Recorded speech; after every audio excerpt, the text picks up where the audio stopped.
Welcome, ladies and gentlemen, back to the Anarchy Analysis Team Breakdown series, where this week we are going to be looking at two teams in back-to-back episodes as Fnatic and G2, the old guard of the LEC, take center stage. Today, we're kicking it off with the Season 1 World Champions in Fnatic. So without further ado, let's load up into our player breakdowns before we head into a matchup of the week.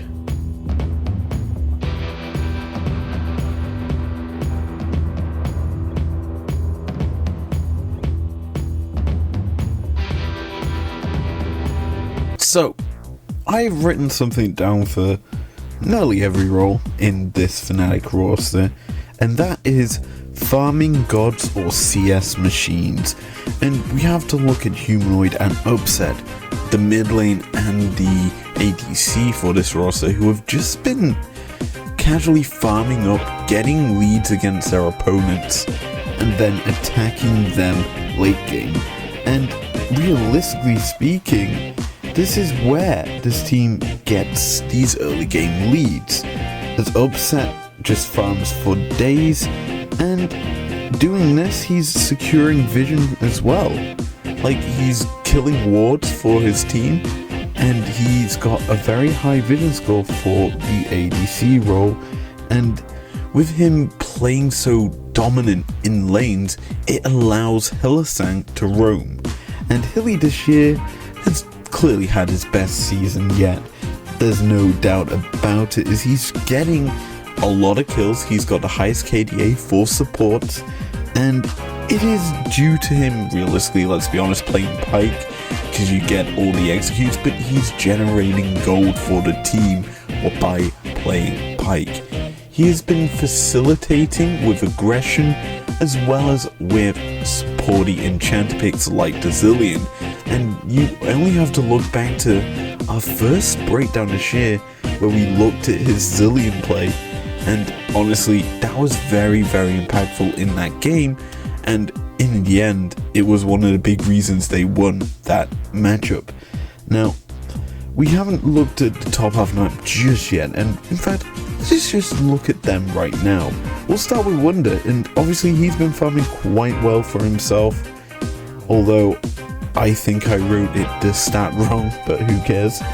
He's been doing well up in the top lane, and he's been just pushing and getting kills for the team. This is the big thing about this roster. A lot of them have high solo kills against their opponents.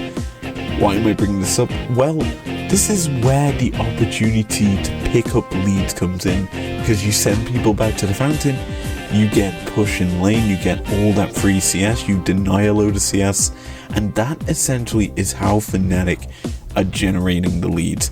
They're dominating their opponents, not allowing them to farm.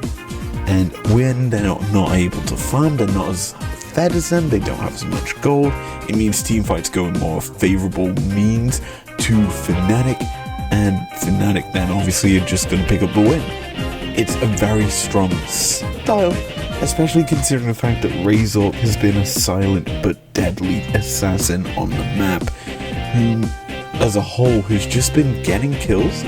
Although he hasn't been mentioned too much in casts, he's been performing well, let's be honest, behind the scenes for this Fnatic roster. And when it comes to playoffs, which he's in, and they're going up against G2, I think he's going to outperform Jankos and get Fnatic some wins.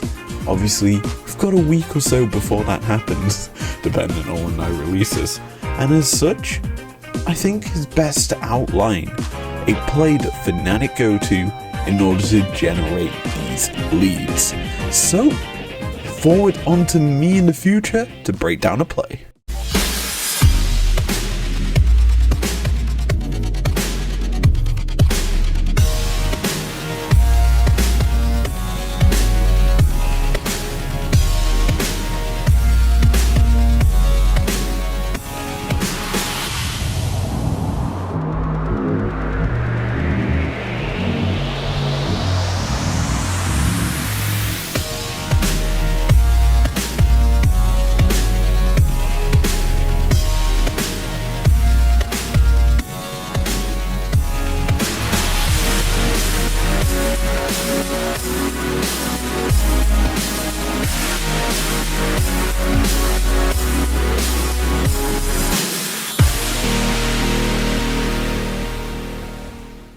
So, we kick things off 24 minutes in, and I want to take a look at the state of the map.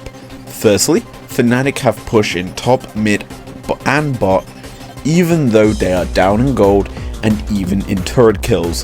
But the big place Fnatic have a lead in is the draft. Simply put, they have so much pick potential with Pyke and tons of sustainable damage coming out from Jinx, Victor and Gwen.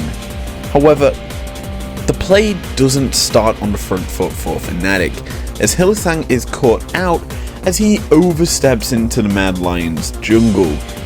And he can do this because he assumes that due to the wave states being favourable.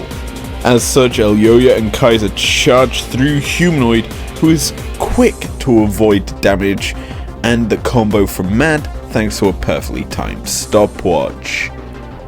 Now, obviously, Mad are the aggressors here, and it isn't them picking up the first kill of the fight, it is instead Hylissang's Pyke pulling the Rakan into the turret shot, and landing his ignite onto him gives Pyke a kill, and that allows Viego to re-engage with the Rakan to utilize his abilities, knocking up into the air Mad's DPS. Lastly, I just want to point out some clean mechanics from the best support in EU. E into R into flash through the rise, locking him up for the Gwen to get a kill, who TP'd to the play, while Aatrox walked and got no impact at all. But if you couldn't tell already, this footage was aimed to highlight the clearest candidate, in my opinion, for MVP and who you realistically should be banning out against in draft. And if you don't believe me, here's him solo killing the horsey. Job done. Thank you very much for joining me and this Fnatic breakdown. If you enjoyed this, leave a like down below. Subscribe if you're new and if you want to. I'll see you guys for the G2 episode very soon. Peace out.